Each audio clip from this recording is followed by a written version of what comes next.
This is the Garis Masculist MGTOW flyers, that is 2 3-page essays on the themes of masculism and MGTOW, written by and read aloud by Prof. Dr. Hugo de Garis.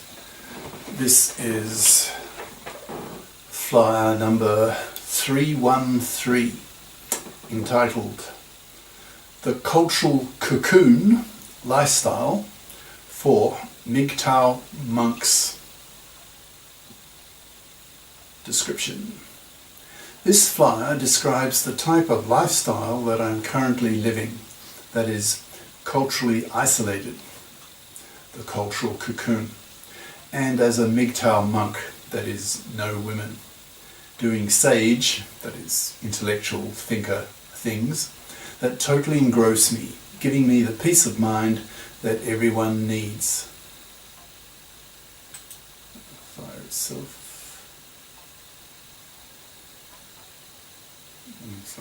What?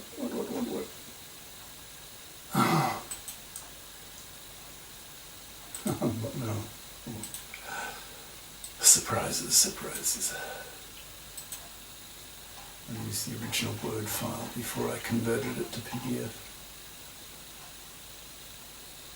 Just a minute. The Cultural Cocoon Lifestyle for MGTOW Sages by Prof. Dr. Hugo de Garis. Email profhugodegaris@yahoo.com. Website profhugodegaris.wordpress.com. This flyer describes my lifestyle as both a MGTOW monk and as a sage in an intellectually impoverished culture, that is Australia, having now lived in this new, actually old, country for 4 months. When I first arrived in Australia, after having grown up here and then living half a century outside the place, I thought I'd try the universities to get some social life. I googled Melbourne University Faculty Club to see what would come up, and found that the university did have a social club for faculty. I was expecting that this club would organise lectures and seminars on academic topics, but I was bitterly disappointed to learn that even university professors in Australia are as middle-class mindless as the general population, caring more about things of the body than of the mind. For example, holding wine tastings, quiz evenings, festive dinners, etc., but not lectures, no seminars, nothing for the mind. There was, however, a book club that met once a month to discuss a book that club members were supposed to read, but that would have taken at least several evenings a month of my time when I'm supposed to be making my YouTube courses for the planet, which I feel have much higher priority. Also, the book club, which I go to monthly, is mostly run by women, so their choices of books tend to be rather female, about people, and not science, philosophy, math, etc. So I pretty well crossed off Oz, that's slang for Australia, as a source of intellectual stimulus, and will probably have to wait till my father dies to get a bit of inheritance so that I can afford to live in the UK, in Cambridge, where I lived in the 70s, to get a decent level of intellectual life. I lived in the UK as a young man in the 70s, long enough to take out UK citizenship, so I'm a dual citizen. Actually, I have 2.5 citizenships, since I also have a Chinese green card that allows me to live 10 years in China. But China is such a political shithole that I will very probably not take up that option. My previous 12 years were living in China, effectively as a MGTOW monk, even though I had a live-in wife, with whom I had for the past 6 years or so, more a living together apart type lifestyle that was destined to end once my marriage visa ran out and she refused to renew it, wanting me out of her life. So I migrated to Oz, my first country, due largely to the generosity of Oz's pension scheme, which has as a prerequisite to have lived 15 continuous years in the country, which I did as a kid, so I got an Oz pension. To get a UK pension, you have to have worked 30 years in the country, hugely less generous. Also, my sister, who loves organising things, rented me a 5-room apartment, or flat as the Aussies say, and set it up furniture-wise, so that all I had to do was walk in. My 99-year-old father, who's still alive in 2018, has given her the executorship of his will, so she will take out the cost of furnishing my flat from my father's inheritance, his family trust. Probably the next big decision in my life will be when I will move to Cambridge, UK, to live, either for a few years as a test or quasi-permanently, although probably when I get really old and frail I might return to Oz to get some help from my family. So I've pretty much resigned myself to living the MGTOW monk lifestyle as a sage, my word for intellectual thinker. And this flyer is about that kind of lifestyle. I've pretty well given up the idea of finding a twef, in brackets 2A, 2F equals 2 apartments, 2 FIPs, that's financially independent persons, girlfriend in Oz. The women here are fearful of my masculism. I see the fear in their eyes when I mention to them that I'm a masculist. I belong to an e-dating service which sends me female PhDs at a rate of about 1 per week.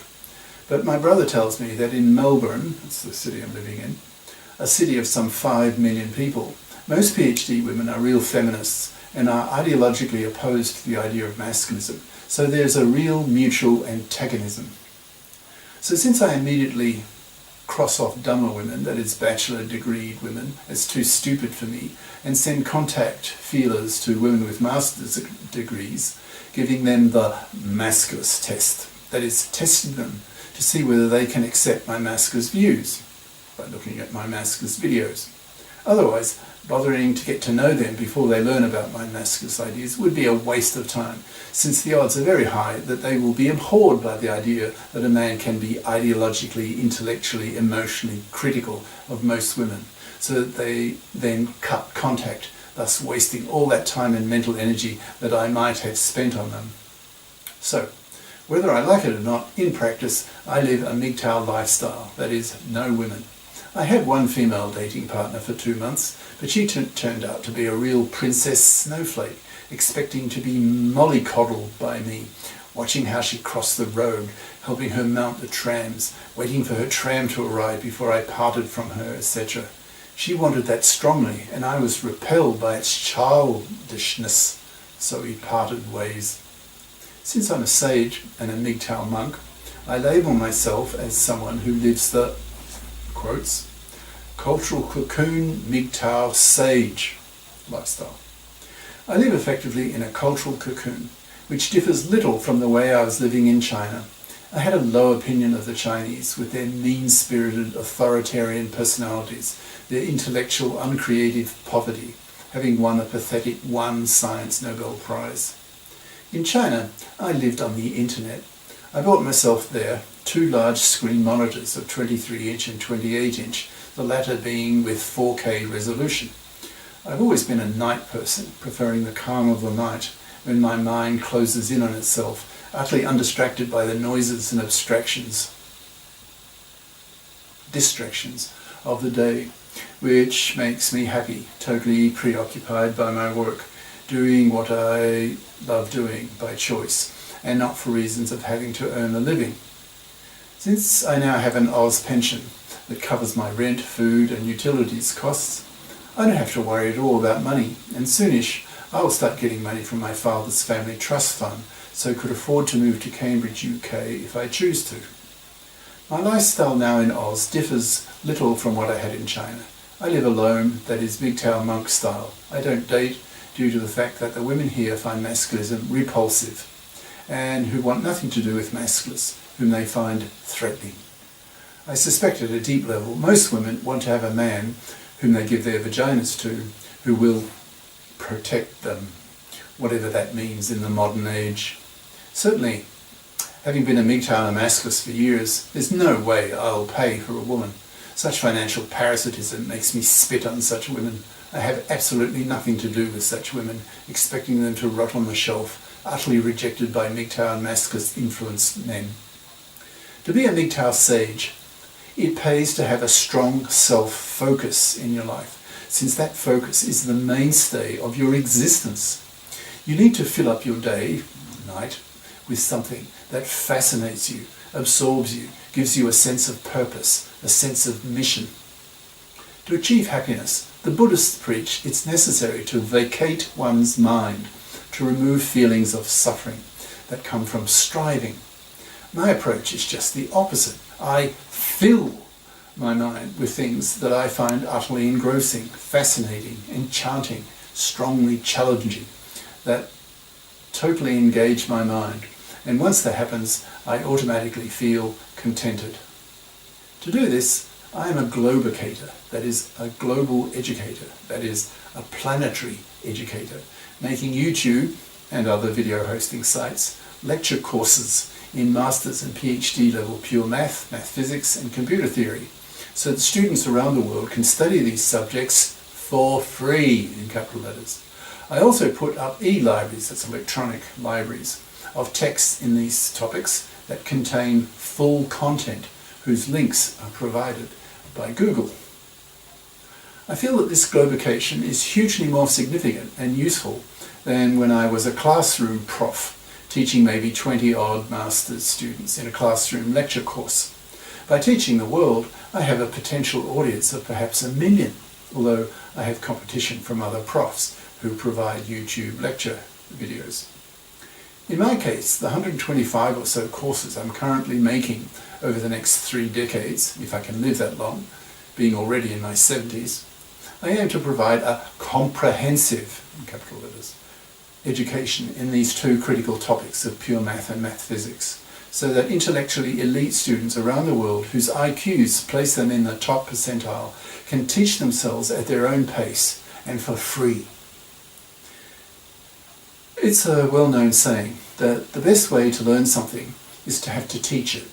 There is a lot of truth to this, since if you're going to stand in front of a handy cam lecturing, then you had better damn well know the material, because you can't fluff it in front of the camera. So knowing that I have to teach it is a powerful motivator for learning it. Teaching PhD in research level pure math and math physics is intellectually challenging, to say the least. The smartest men on earth, of course all men since the genii are males, are capable of producing work that demands very high intelligence to even understand it, let alone invent this incredible stuff. Fortunately, I'm smart enough to understand what these male math and physics genii have concocted, but not smart enough to contribute to its creation. Otherwise, I would be a research prof at Harvard, Caltech, the Institute for Advanced Studies, IAS, etc., inventing this stuff rather than just teaching it. But for me, this stuff is beautiful, powerful, wonderful, awe-inspiring, totally engrossing, challenging and deeply satisfying.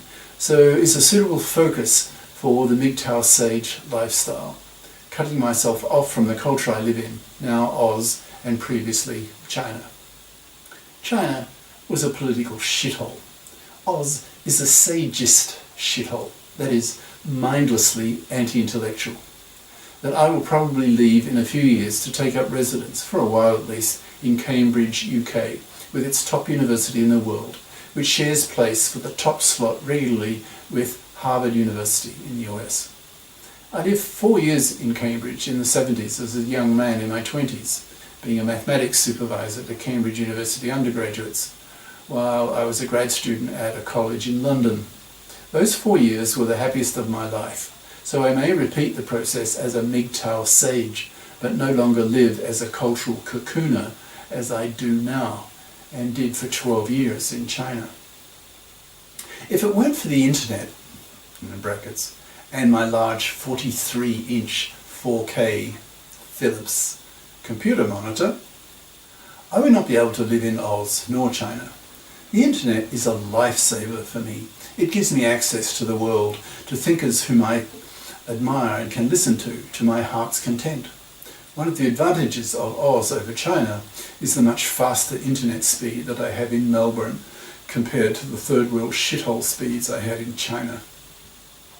So, closing off, if you're a sage and are thinking about living a MGTOW monk lifestyle, it can be highly rewarding, provided you have a challenging, otherwise boring, and engrossing activity to focus your life on. I certainly have that with my globicating. So you'll need to have something equally engrossing and absorbing to give you peace of mind. It is doable and it's very rewarding. Cheers. Prof. Dr. Hugo de Garis. Email profhugodegaris@yahoo.com. Website profhugodegaris.wordpress.com. Brackets. Contains links to 300 YouTube Masculist essays/videos and minds and BitChute. And to the book, Masculism, Men's Rebellion Against Being Manslaves to Women. And that's electronic, textbook of 300 plus Masculist flyers for men's studies courses. Ciao.